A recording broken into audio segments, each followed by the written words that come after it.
ఈరోజు press meet పెట్టడానికి ఒకటి కారణం, మా కెమెరామెన్ గంగతో రాంబాబు పవన్ కళ్యాణ్ గారి సినిమా రిలీజ్ ట్రెండ్ నడుస్తుంది కాబట్టి మనం రేపు 7వ తారీఖు నాడు ప్రపంచవ్యాప్తంగా థియేటర్స్ రిలీజ్ చేస్తున్నాం. స్పెషల్ షోస్ మొత్తం టోటల్గా అన్నీ రిలీజ్ చేస్తున్నాం.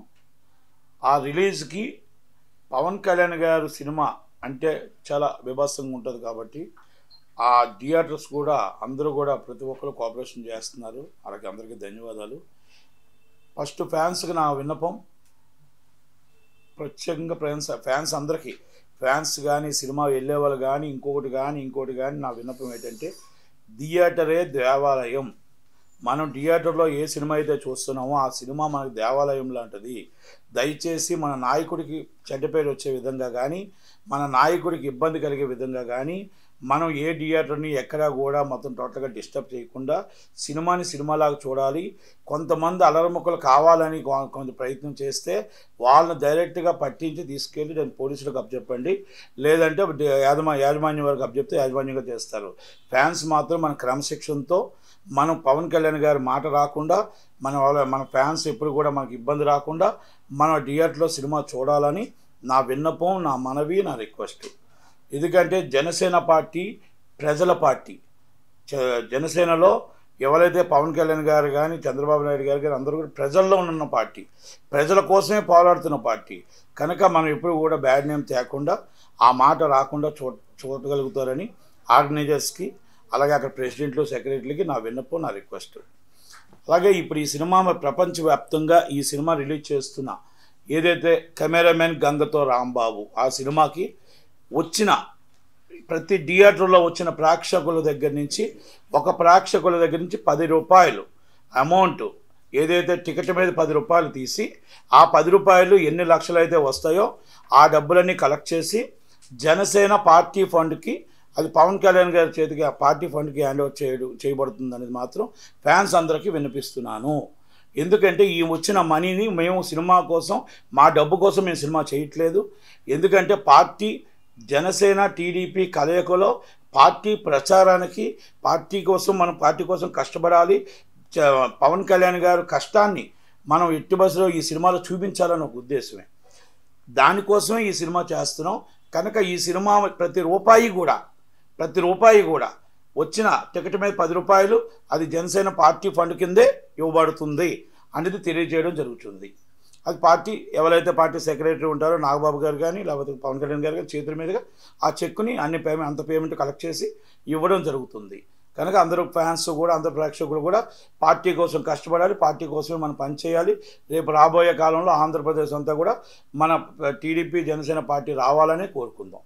ఒకటి, ఈ సినిమాలో ముఖ్యంగా ఎందుకు రిలీజ్ చేసి ప్యూర్ పొలిటికల్ మూవీ అని ఎందుకు చెప్తున్నానంటే, పొలిటికల్ కోసమే వేస్తున్నాం, దాంట్లో నో డౌట్.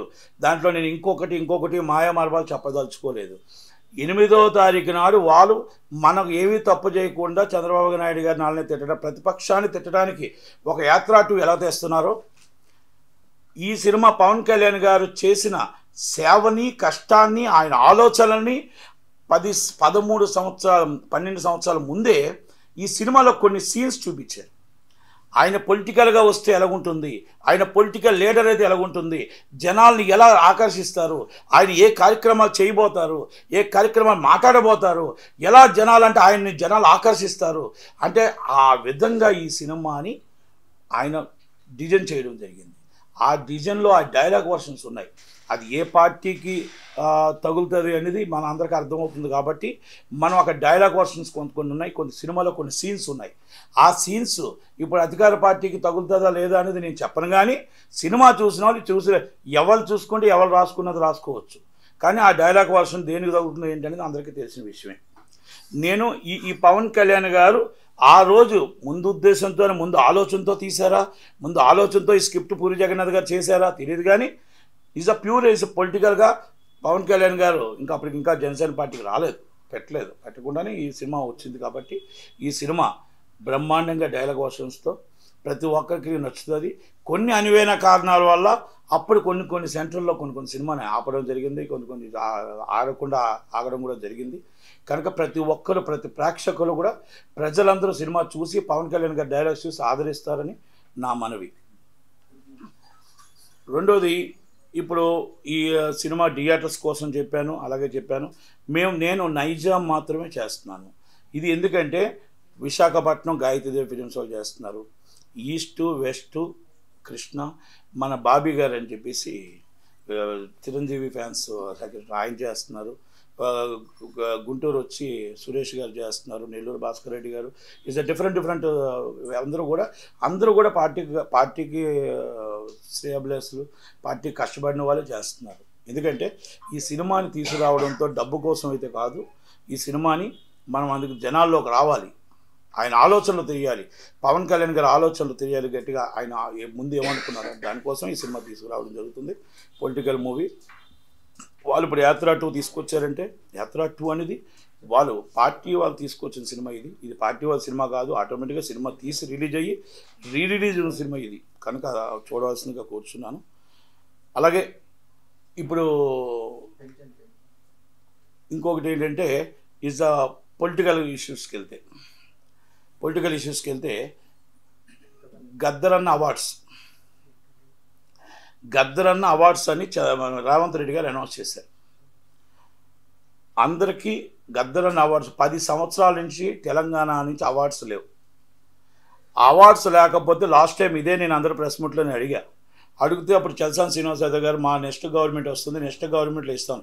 10 సంవత్సరాలు ఇవ్వలేని వాళ్ళు నెక్స్ట్ గవర్నమెంట్కి ఇస్తానని, నెక్స్ట్ గవర్నమెంట్ లేదు వాళ్ళది. ఇప్పుడు నెక్స్ట్ గవర్నమెంట్ వచ్చిన వెంటనే మేము నంది అవార్డుల బదులు గద్దరన్న అవార్డ్స్ ఇస్తామని అన్నారు. దాంట్లోని ఆ గద్దరన్న అవార్డ్స్ అభినందనీయం. గద్దరన్న అంటే ఒక మనిషి కాదు, ఒక శక్తి. ఆ గద్దరన్న గారు ఒక కవి, ఒక ఆర్టిస్టు, ఆయన ఎన్నో పోస్టులు ఉన్నాయి.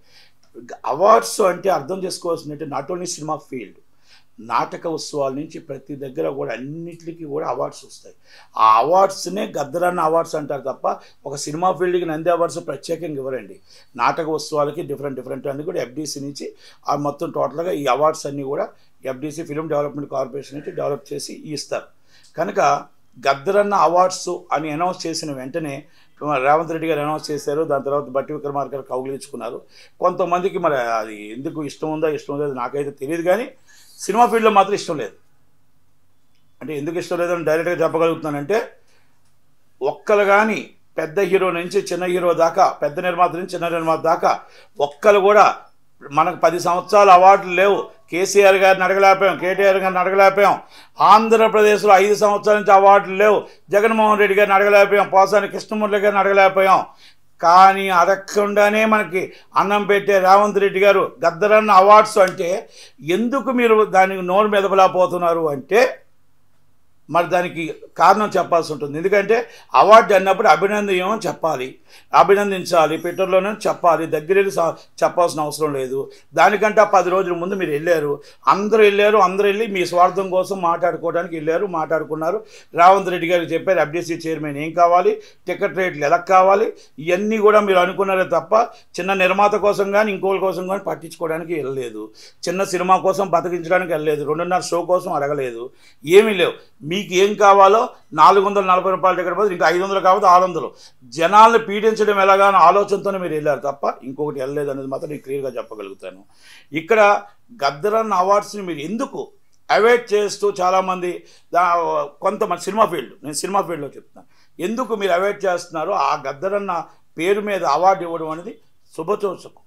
ఒక దళిత బిడ్డ, ఒక దళిత నాయకుడు, ఒక రచయిత, ఒక కవి, ఒక ఆర్టిస్టు, సినీ ఫీల్డ్తో ఎన్నో సంవత్సరాల అనుబంధం ఉంది. అలాంటి పేరు మీద, వ్యక్తి పేరు మీద ఇస్తున్నప్పుడు మీరు ఎందుకు రావట్లేదు అనేది, ఎందుకు మీరు అభినందించలేదు అనేది ఆ డౌట్ నేను మీకు అడుగుతున్నాను. ఎందుకంటే పెద్దలు అందరూ ఉన్నారు, ఒక్కరు కూడా నోరు మెదపలేదు, ఇది అభినందనీయమని కూడా చెప్పలేదు. కనుక దయచేసి రేవంత్ రెడ్డి గారు ఇవన్నీ ఆలోచించాలి.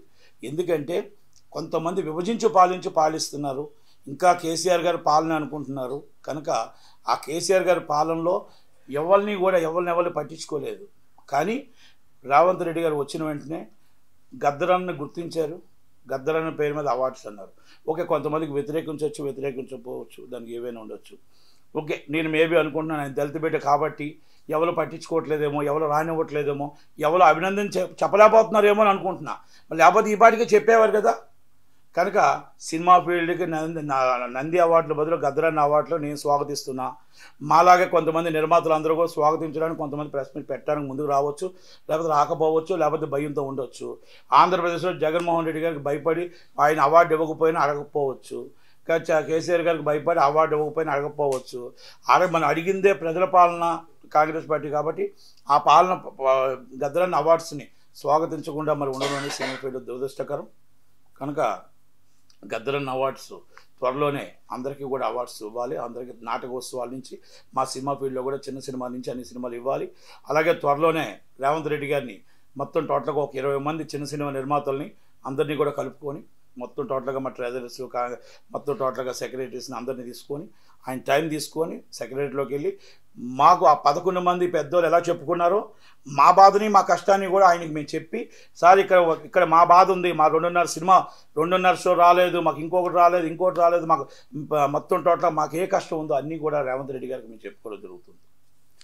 కనుక అది త్వరలోనే మీకు అది మీ ముందుకి ఒక 5 రోజులు 6 రోజులు ఆయన డేట్ తీసుకున్న తర్వాత మీకు మళ్ళీ చెప్పడం జరుగుతుంది.